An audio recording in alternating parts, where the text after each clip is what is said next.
Assalamualaikum warahmatullahi wabarakatuh. Perkenalkan, saya Iba, saya dosen dari Politeknik Arya Sada akan mensimulasikan standar operasional prosedur pemasangan NGT. Nah, pemasangan NGT ini bertujuan untuk membantu memenuhi kebutuhan nutrisi pasien. Adapun kriteria yang diharuskan untuk dilakukan pemasangan NGT yaitu pasien-pasien yang ada gangguan di masalah makannya. Misalkan yang pertama, pasien stroke, itu kan stroke, ada gangguan di refleks menelannya. Yang kedua bisa pasien yang adanya penurunan kesadaran. Yang ketiga bisa kepada pasien yang ada masalah di saluran pencernaannya. Contohnya, si pencernaannya tidak bisa menyerap nutrisi yang kita makan. Itu kan kalau tidak terserap oleh pencernaan akan menjadi residu, akan keluar lagi lewat mulut, muntah, mual, muntah itu karena adanya residu. Sehingga NGT bisa juga difungsikan sebagai saluran untuk mengeluarkan residu tersebut. Adapun definisi dari pemasangan NGT itu ialah sebuah proses pemasangan selang ke dalam lambung melalui hidung masuk ke tenggorokan lalu ke lambung. Kita ke persiapan alat ya. Yang pertama kita siapkan handscoon yang bersih. Yang kedua kita siapkan jangan lupa squid 50 cc selang NGT. Selang NGT-nya harus disesuaikan dengan kondisi pasiennya. Kalau dewasa ya yang bisa ukuran 16 atau 18. Kalau anak-anak itu bisa ukuran 14 atau 12 ya, disesuaikan dengan kondisi pasien. Jangan lupa siapkan jeli juga biar masuk selangnya lebih lancar, mudah. Bengkok untuk menampung sampah bekas pemasangan. Plester jangan lupa nanti setelah selesai melakukan pemasangan akan dilakukan fiksasi agar keluar. Ada gelas, tujuannya untuk apa? Mengecek apakah selang yang kita pasang sudah masuk ke lambung atau malah ke paru. Nanti terlihat ada gelembung jika selang yang kita pasang masuk ke paru. Nah, ini ada tisu biar bisa nanti bekas jeli yang nempel di tangan atau di selang yang tidak masuk ke dalam lambung bisa dibersihkan. Dan jangan lupa yang terakhir ada alat atau pelap ya untuk menjaga kebersihan biar tidak kotor ke area yang mau dipasang. Setelah melakukan cuci tangan jangan lupa menggunakan handscoon dan diukur selang yang akan dipasang. Cara mengukurnya bagaimana? Selang NGT kita simpan di hidung. Yang pertama ujung selangnya, terus ke belakang telinga, ke belakang telinga sampai prosesus.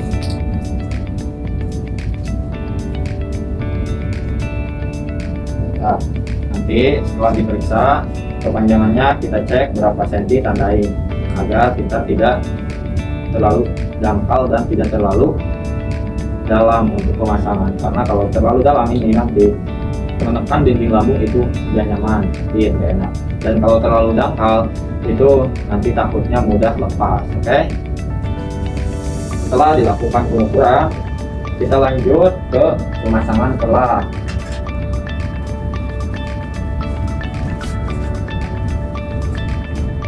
Nah, setelah dipasang pelak, kita siapkan selang menggunakan jeli. Jelinya jangan terlalu banyak, yang penting ada licin sampai ukuran yang sudah ditetapkan tadi sebelumnya.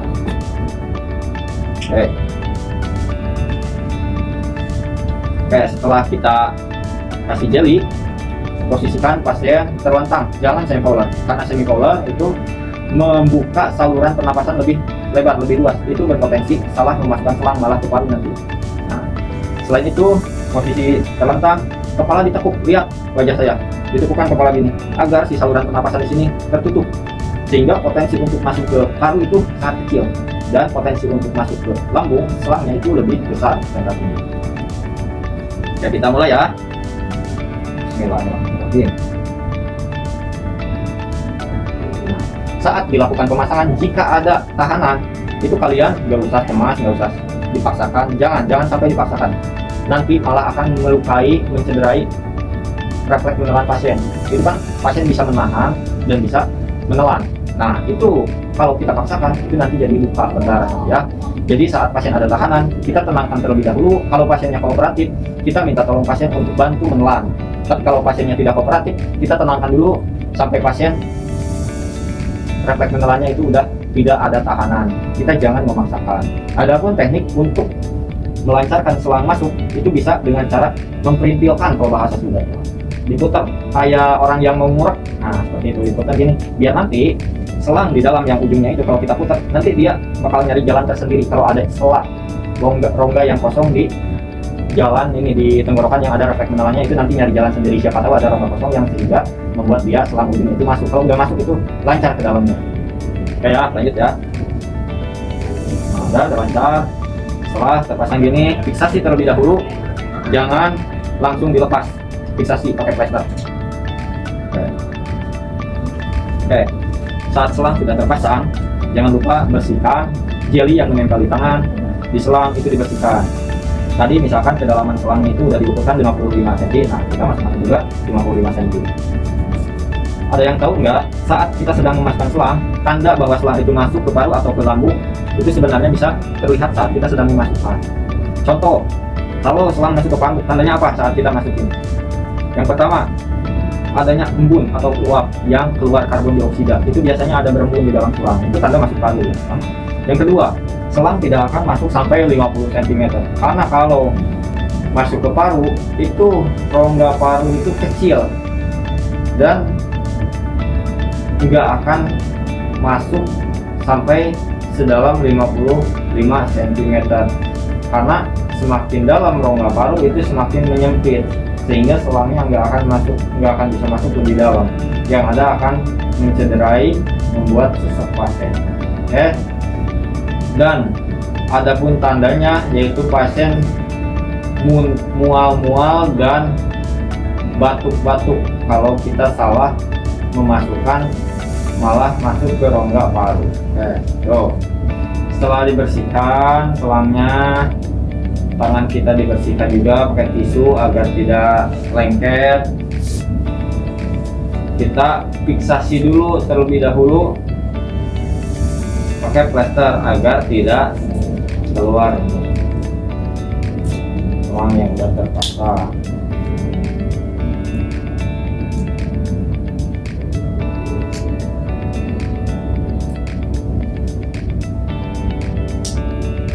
Setelah kita fiksasi biar tidak keluar, kita pastikan bahwa selang yang kita pasang itu masuk ke lambung dengan cara memasukkan udara sekitar 10 sampai 20, jangan terlalu banyak, 10 sampai 20 cc. Nanti didorong truk yang kencang sekaligus. Apakah ada suara udara yang masuk ke lambung atau tidak menggunakan stetoskop. Oke, kita cek. Oh, sudah. Itu terdengar dengan jelas ya.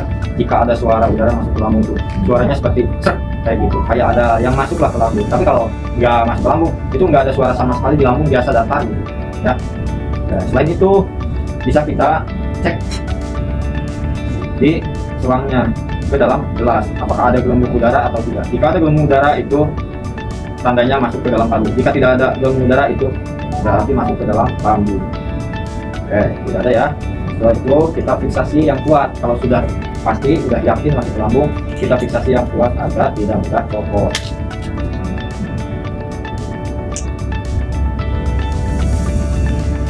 Oke, sudah selesai. Setelah selesai, jangan lupa rapikan alat, evaluasi, kaji bagaimana perasaan pasien setelah dilakukan pemasangan. Adakah rasa tidak nyaman atau rasa sakit, itu pasti ya.